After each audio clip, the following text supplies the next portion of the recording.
So this week we are reading chapter 11 in our study of the book, Is Your God Big Enough, Close Enough, You Enough? And the title of this week's chapter is The Reality of Awakened Consciousness. It's real, folks. You're not imagining it. When you're in prayer, you're in meditation, and you have those moments when you feel that you've connected with the divine, those are real moments, real experiences. And the first point that our author Paul Smith makes is that awakened consciousness or mystical consciousness is still taking place today.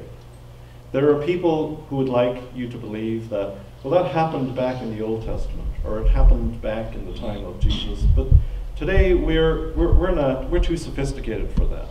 We don't need that. No, folks, it's not just in olden times. It's happening right now. And we can have lots of different mystical or spiritual experiences, and our opinions about them may differ, as highlighted in this PowerPoint. It says Om. The house says, some holy man, dude's got it all backwards. Hippie move.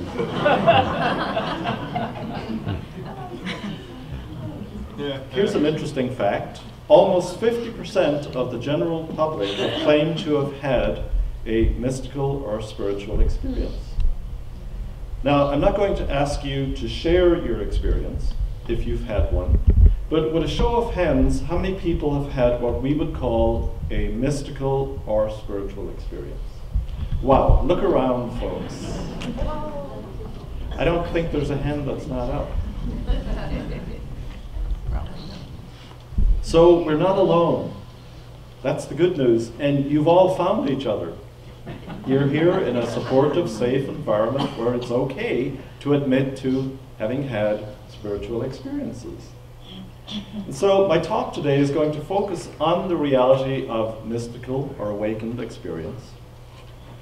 And Paul Smith, the author, writes about these type of experiences in the book, in this chapter. And the first example is from the Hebrew Scriptures, or the Christian Old Testament, as it recounts an experience that the prophet Isaiah had around 700 BC. And then he compares that experience with a very recent experience that he had just 4 or 5 years ago. So I'm going to read this passage from the book on page 245, 246. So this is from the book of Isaiah. I saw the Lord sitting on a throne, high and lofty, and the hem of his robe filled the temple. Angelic beings were in attendance about him, each had 6 wings. With 2 they cover their faces, with 2 they cover their feet, and with 2 they flew. And one called to another and said, Holy, holy, holy is the Lord of hosts. The whole of the earth is full of its glory. The doorposts and the threshold shook at the voices of those who called, and the house filled with smoke. And I said, Woe is me, I am lost, for I am a man of unclean lips, and I live among an unclean people, yet my eyes have seen the King, the Lord of hosts. Then one of the angelic beings flew to me, holding a live coal that had been taken from the altar with a pair of tongs. The being touched my mouth with it and said, Now that this has touched your lips, your guilt has departed, your sin is blotted out. Then I heard the voice of the Lord saying, Whom shall I send? Who will go for us? And I said, Here I am, send me. The second experience. I was seated in a recliner with my eyes open in a darkened room in my usual time of prayer and meditation. I felt drained, worn out, and anxious that I would not be able to complete my current work, this book. Slowly, a beautiful, deep, darker than dark blackness filled the room, which I sensed as the presence of God. Then gorgeous colors of gold, purple, white, red began rolling in like waves on a coastline from beyond. A wave of one color would roll by to be followed by another. It reminded me of God's glory, often symbolized and seen as bright light. The waves receded as luminous, undulating curtain of pale blue and grey lace forming in front of me.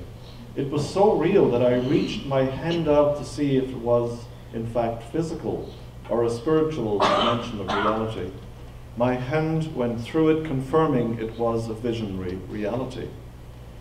This beautiful curtain then gently formed a cocoon-like shape around me with a dome about 2 feet above my head, 2 feet in front of me.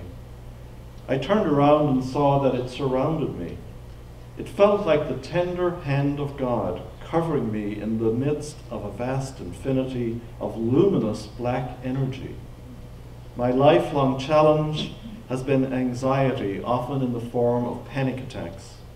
This was the extreme opposite of a panic attack. It was a place of refuge and safety, peace and bliss. After a few minutes, the curtain cocoon melted away, and then I returned to the almost constant presence of Jesus at my side, with his hand touching my right arm. I heard the words, "Do it for the sake of others." I've talked with Paul Smith. He's a very interesting man. He has experiences like this every week. And he's praying for us that we will have these experiences too, I want you to know. Now, he points out that there are similarities and that there are differences in these two accounts. There is the experience of the presence, the glory of the magnificence of God, images of beauty and splendor. There is a sensation in both of being touched, and both people had a heartfelt need that brought this experience about. Isaiah felt unworthy of God, of being a messenger of God. Smith felt drained from writing this book and from all of the research for about 3 years, and he felt like giving up. Both received a message from the divine relating to their specific circumstances. It was personal. There was also noticeable differences. Isaiah lived in a very mythical and pre-modern time, so the imagery reflects that. If you think about it, it's very archetypal, like a big temple or a big castle, and there's angels, winged beings. There's guilt and shame and sin, all of the things that were, part of religion back then. There was smoke, because he would have gone to the temple, and of course there would have been incense. So the imagery matches his experience of the time. Smith, on the other hand, is a postmodern Christian. He's a Methodist minister. And so his imagery and experience reflects that. He's in his sitting room.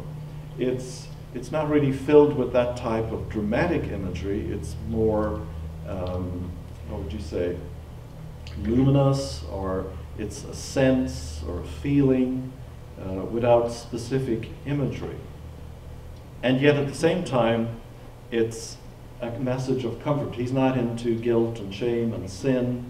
We've let go of all of that. It's more of this idea of being strengthened, of being comforted, of actually feeling and being the presence of God. So it reflects our time. While their experiences were universal in nature, they each had, as I said, a very personal part to it. But the most important point Smith makes is that they both desired to experience God in some way. Now, maybe people are looking for some comfort, or they're looking for an answer to a question, to a problem. And the comfort of the answer shows up not in the way that people might expect, like a direct answer to the question, but in something far grander. If we think about what happened to both of them in this experience. Both of them had a deep, deep devotion to God and an interest in God and an interest in experiencing God. He was obviously writing this incredible book. He was committed. And they were open, I would say, to mystical experience. And in my own case, in 1976, I certainly was in a huge crisis, and I reached out to God in desperation so that I wouldn't kill myself, because I was in so much pain. I didn't know exactly what I was expecting would happen, probably just relief from pain. But what happened was way beyond my imagining. And it did take away the pain, and it did take away the reason for the crisis. But it gave me something far grander. It was a much bigger experience. And it was true to say that I was a very sincere, very earnest kid, teenager, who was very interested in God, very devoted to God, had been all my life up to that point. And I wanted to experience the divine. In general, I had always wanted that. So in that moment, it's no surprise to me that I had this mystical experience. I wasn't asking for a mystical experience, but that's what I got. And Smith says that sitting on your capacity to feel is always connected to sitting on your capacity to experience the spiritual or the divine. In other words, being in touch with your emotions is an avenue to the divine. Repressing your feelings is a block. And so, in my case, I was just devoured by my feelings at that time. And in the same way as Smith was in a very dark place, you could say, and he had an experience of darkness that was light. Kind of interesting. And for Smith, it was the work that he did with a therapist, and also, he says, a gifted energy healer that opened him up to his feelings, and ultimately to the numinous. So our feelings are a crucial part of our human development, we know that. And they're integral to our awakening consciousness experiences. You know, we have these things for a reason. We have to work through them. We have to allow them and experience them, and experience the divine in them. And that is why then that healing is so important to us on our journey, and to any progress that we might make on our spiritual path, also here at Unity. We have to be open to allowing healing to take place so that the divine can speak to us and can work through us. And we have many biblical models of awakening consciousness. We looked at some of that last week. But, you know, examples like in the lives of Abraham, who had many visions of God. God spoke to him on the mountain when he was about to sacrifice his son. Moses had this experience of God telling him he was to lead the people out of Egypt, but also of the burning bush. And Jesus in his baptism and transfiguration experiences, again, are examples for us. And of Paul, St. Paul, who was knocked off his horse by a blinding light and came to experience it as the presence of the living Christ, the resurrected Christ. And across traditions, we have the Buddha sitting under the Bodhi tree and achieving enlightenment. We have Muhammad sitting in the cave and receiving the text of the Quran, of God speaking to him personally. We have groups within the major religions like the Kabbalists and the Essenes in Judaism. We have the mystics, the Pentecostals, the Charismatics in Christianity, and we have the Sufis in Islam. So there is a wide tradition and spectrum of mystical experiences that shows up, and of course in the native traditions as well, in their ceremonies. So all these groups seek to find the divine love and knowledge firsthand in direct personal experience. And in the book, mysticism is described as including both a way of life and a direct consciousness of the presence of the divine. It has two aspects to it. And we're more familiar perhaps with the first, that religion has made it kind of a way of life, but it hasn't necessarily provided the mystical experience. Again, what Smith is trying to say to us, that this is what the norm should be. We should all be having, and you know, you've attested to that, you've put your hands up, You've had these experiences. And he makes a great point that awakened consciousness also can be intentionally declined or blocked or turned off. You know, there are many people who are clairaudient, clairsentient, whose intuition is really heightened, people who have precognition of things that happen before they know, before it happens, or people who see chakras or auras. I have people often tell me after service that they've seen my aura that Sunday. So there are people who have had these experiences who are kind of discombobulated by that and shut it down. They don't want that. Or they know that they have a specific gift and they don't use it, they don't want to use it, because it frightens them. So what we focus our energy and our attention on, as we know, grows. What we ignore dies. So again, we have free will in this situation. We can have these experiences and we can decide to go with the flow with them, or we can say, I don't want to do that. That's outside the realm of the normal and I'm uncomfortable. And likewise, churches and religions can also exclude those who they deem to be too far out, beyond their control. There's been an ongoing battle between ecstasy and order in religion. And let's face it, you know, in most churches, we have order down. You know how to behave, and you keep yourself, you know, if you get up and you start dancing too much, people might start looking at you. Even your husband can be uncomfortable. But that squelches the spirit. You know, I remember when I went to seminary, and I had been involved in the charismatic renewal movement that summer, and my hands were starting to tingle, and I would have all this heat going through my hands, and you know, people were telling me this is a sign that you're a healer, and you should use that. And I made the mistake of saying that to some people in the seminary, and I got word back real fast from the president of the seminary to knock it off. Because they already had one nationally known student who was a healer, and it caused a lot of disruption. You know, the order of things was being disrupted because people were showing up at the seminary wanting to meet him to have a healing session with him. So we have to be aware of, you know, our own reactions, but also the reactions of the people around us and the institutions that we're part of. You know, there was a time, as we know, when people were burned at the stake for some of these gifts. Now, we don't do that anymore, but we're still well able to shut people down and to let people know that we're not comfortable.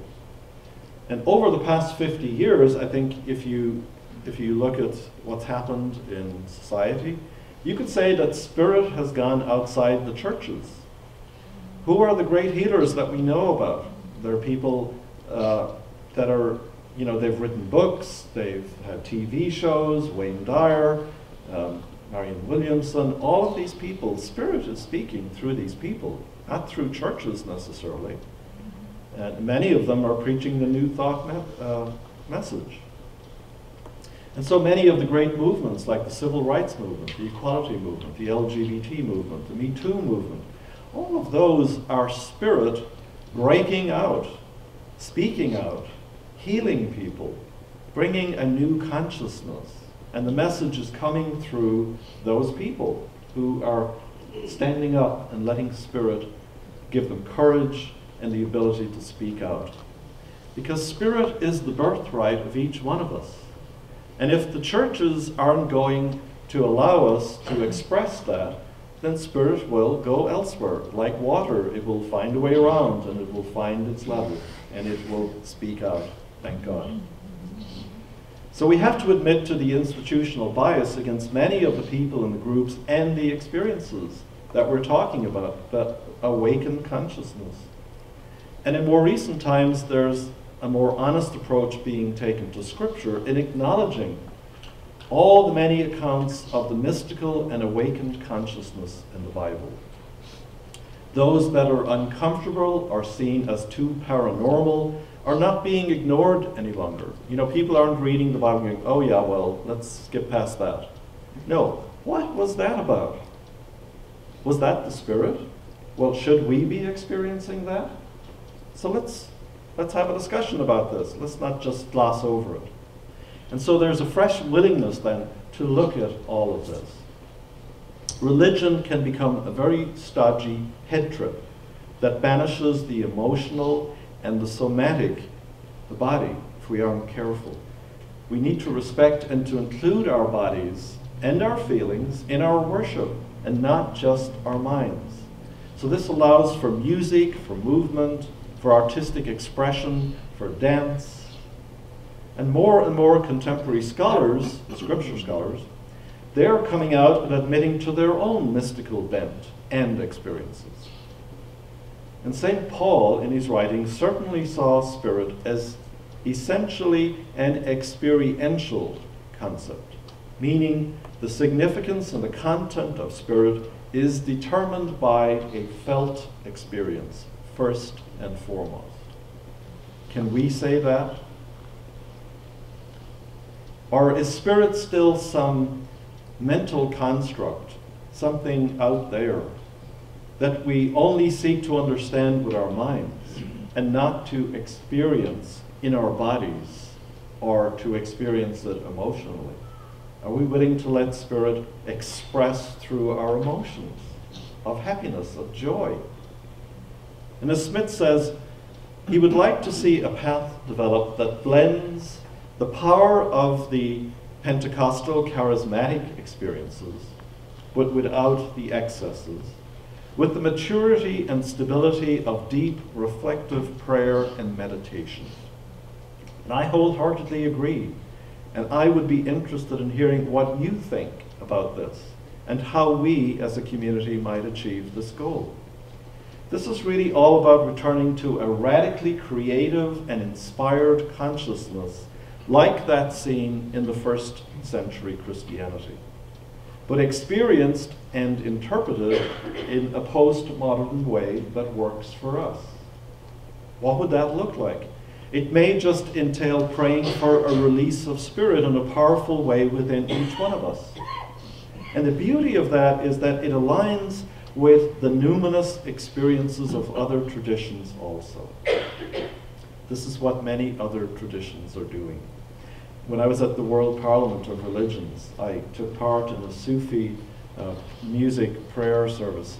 And there was just this sway to the music, and suddenly all of us are sitting in a circle and we're all swaying. And it was like we went into trance. But you know, there wasn't anything wild about it, there wasn't anything scary about it, but it was beautiful. And after a while, you could feel yourself relax into something beautiful, a peace and a joy. The key that we have here from so many different authors is desire. We must desire it, or it won't happen. And that requires us being conscious that it can even happen in the first place, that it's a possibility. And that's what we're opening up to in this book, in this spring. The possibility of being like those bulbs out there in the ground, that they can blossom into something quite different. A bulb and a daffodil look very different. So if we allow spirit to have its way with us, we're going to look different. We're going to sound different. We'll have a different fragrance. Are we willing to let spirit do that with us? Sean McCullough is a neuroscientist at the Mind Brain Institute at Johns Hopkins. And he has this to say about the evolutionary state or stage that humanity is in right now.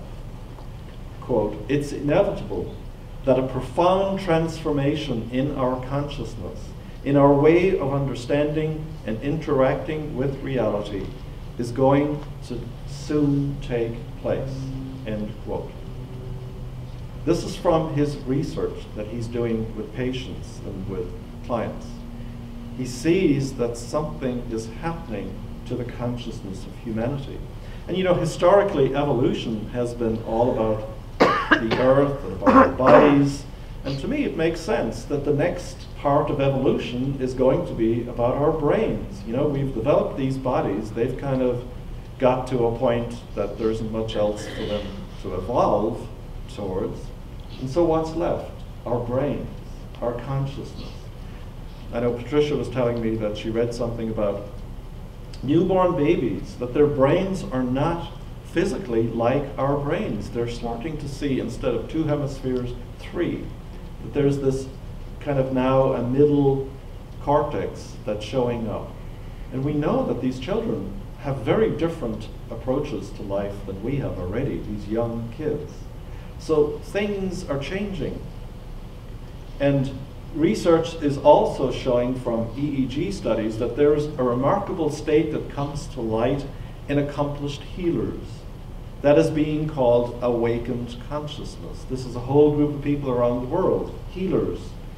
They are going into this state of awakened consciousness, where the alpha, theta, and beta waves are equally strong and balanced in these healers in a continuous state. They don't even go in and out of this. They have the beta, they have the ordinary consciousness that we all have, and yet at the same time they're holding this higher consciousness as they do their healing work and as they go about their lives.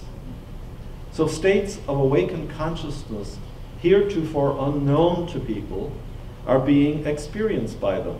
And only afterwards are they learning that those states are well known to many other practitioners and traditions. And you know, in 1976, with my experience, I experienced Kundalini rising. I had no clue what Kundalini rising was. I don't think I even knew for about 15 years. Much, much later, when I read about it, I went, oh my God, that's what happened to me. So I didn't know, I didn't cause it, clearly. It happened in me. And so people are waking up in these experiences. So there's a transpersonal and trans-religion experience of awakening consciousness happening in our world right now. And quantum physics is fast concluding that there is a mind or a consciousness that underpins the quantum principles and theories. As one physicist stated, the universe is looking more like a great thought than like a great machine. You know, we moved away from, what's his name in the apple? Newtonian. You know, we moved away from that a couple of 100 years ago, but it sort of really hasn't spread out yet, but it is spreading out now, believe it.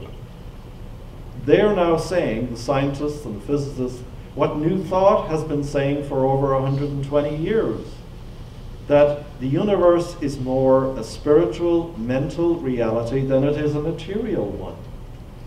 And that we, through our consciousness, can influence it. And going back to our reading in chapter 9, we're reminded that there are 4 basic levels of consciousness. Basic, awakened, transcendent, unitive. And it is the awakened consciousness, or the subtle realm energies, that connects the basic to the transcendent. And that's really the important part for us right now. We're moving out of that basic consciousness. We're moving into the transcendent. And we're doing it through these awakened consciousness experiences. Because there's a jump there that has to take place. And you know, and I know, that you know, on your own, you can want that. But do you know how to do it? I didn't. You know, can you do it just on command? Not necessarily. So you have to ask that next layer. That is also you. I'm not wanting to get back into this is something else. No, it's your higher self, if you will. Ask your higher self and desire to make that leap in consciousness. As the Course in Miracles states, it is God who takes the last step. We do all the legwork up to that point, and then we allow the divine to have its way with us, to give us the experience. I believe that if we want to make the leap in consciousness, that we must ask for it, we must be open to receiving it. That's the other thing. You know, you can ask and ask, but if you're not open, ain't going to happen. So the attaining of mystical union is really why we're here. That's the whole purpose of all this life. And for the first half of life, we go to make a life for ourselves, and we're very much into doing. And then in the second half of life, we let go of all of the doing and all of that self-image stuff, and we open up to the being that we already are. And that's the mystical experience happening in our older years, if you will. And I think that's why unity is so attractive for older people, because that's where they're at. They're in that second half of life where they're looking for this experience. There are some great practices listed on page 266 and 267 that I want to recommend to you for this coming week. Most of all, I want to ask you to contemplate, what is it that you really desire in relation to mystical experience? And what are you willing to do to make yourself available to receive it? Is it something you really desire? So that's our pause point this week, and it's what we will be talking about Tuesday morning, and Sandy has a group on Friday. So please join us for that. So let's conclude then with our threefold prayer. I invite you to hold your hands up. And then I'll say it and invite you to say it with me. Infinite God, in whom we live, move, and have our being. Infinite God, in whom we live, move, and have our being. And hands together. The intimate God. God beside me, you are always with me. God beside me, you are always with me. And then connecting to the inner God. Being me, I am the light of the world. Being me, I am the light of the world. Being us, we are the light of the world. Being us, we are the light of the world. So let us continue to hold those three aspects of God close to our hearts.